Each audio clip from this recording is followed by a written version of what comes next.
So Landscape with Invisible Hand is the story of a young man coming of age and falling in and out of love in a world that has been taken over by aliens.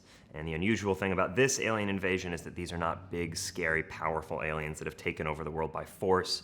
They're kind of weak, funny-looking, annoying bureaucrats that have taken over Earth through their economic power. So it's a story of kind of economic colonization or a free market alien invasion, and the humans trying to hold on to what makes them human in that world.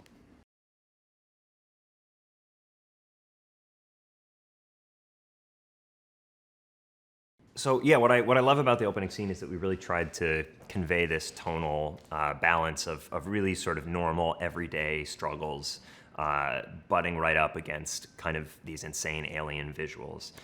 So we start with Adam just painting in his backyard. His sister Natalie is gardening in their emptied out suburban pool. So that's something a little bit strange, but everything seems relatively normal until this giant floating real estate development kind of rears into view.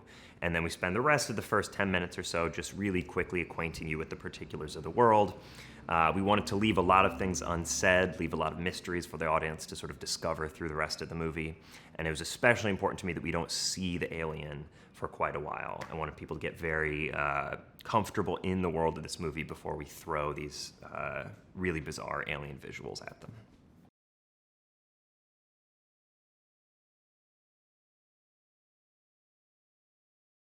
Yeah, so Adam is a young artist, primarily a landscape painter, although he also draws portraits and sketches and is kind of discovering his voice as an artist.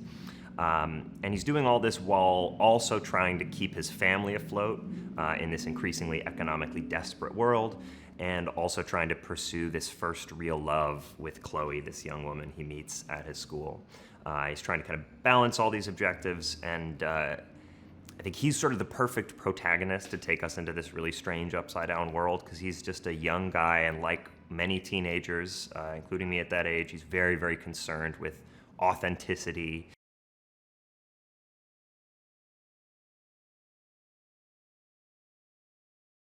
So Chloe is a young woman who comes from a family kind of like Adam's that was once very comfortable. They were kind of a middle-class family, and they've taken a very, very sharp nosedive in their fortunes since the Vuvv have landed. And because she's kind of suffered a little bit more under this new regime, she's sort of seen how dark the world is more than Adam has yet up to this point. She's a little more battle-hardened. She's a little bit wiser. So I think she genuinely feels some kind of real love toward Adam. They do have a very sort of pure, innocent love story for the first act of the movie. But as time goes on, Chloe has to sort of teach Adam some difficult lessons about balancing what one wants to do and what one needs to do.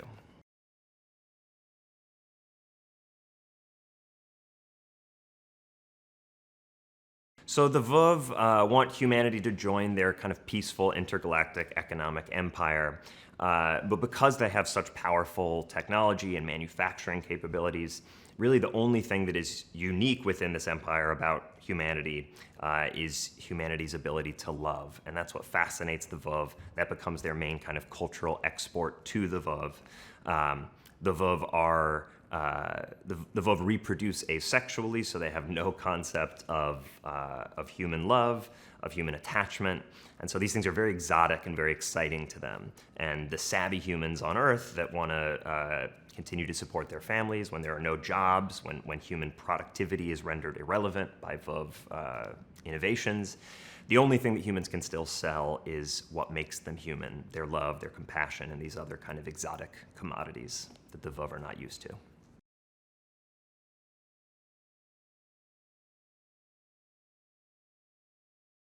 Courtship broadcasting is an important part of the Vuvv human tourist ecosystem.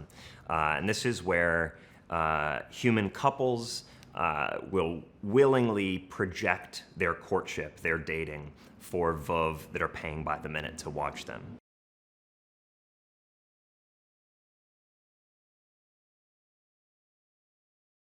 Yeah, I thought what was really radical and interesting about M.T. Anderson's book is the way that it does subvert these sort of alien invasion tropes. So rather than the aliens coming in with power and force and being these big scary aliens, this is the story of a purely economic takeover. Aliens that just come in and have very strong industry, very strong productive capacity, and cause Earth to be just sort of a part of their economic empire.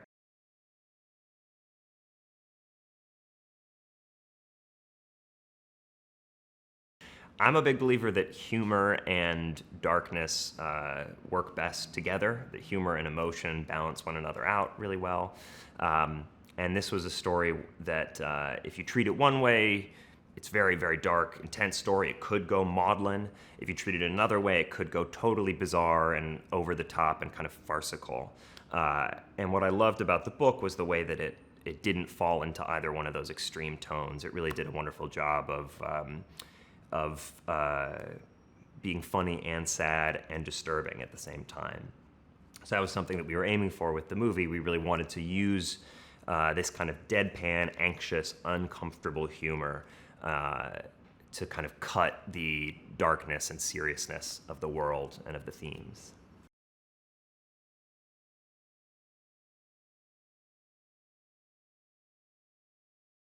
So I'd really wanted to work with Asante ever since seeing him in When They See Us, which was kind of his breakout, Ava DuVernay's limited series. And he just broke my heart. It was so human and so subtle. And I had a meeting with him and talked about this character, talked about the world, and just the way that he was relating to the character and kind of understanding the themes of the movie. It felt like he would just be a perfect collaborator in telling the story.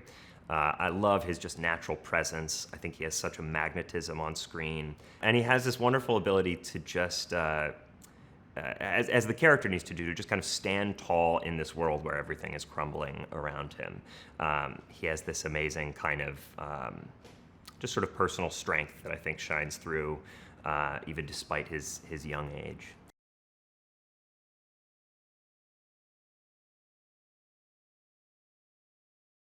I've wanted to work with Tiffany since Girls Trip. I really think she's a comic genius and also has this real dramatic chops as well. And I think this was a really fun role for her that really let her flex those comic instincts, but also did ask her to carry a real dramatic weight, and I think she did a fantastic job with that. I think our actors made this wonderful, convincing family, which is always important in casting, and it was a real joy working with all of them.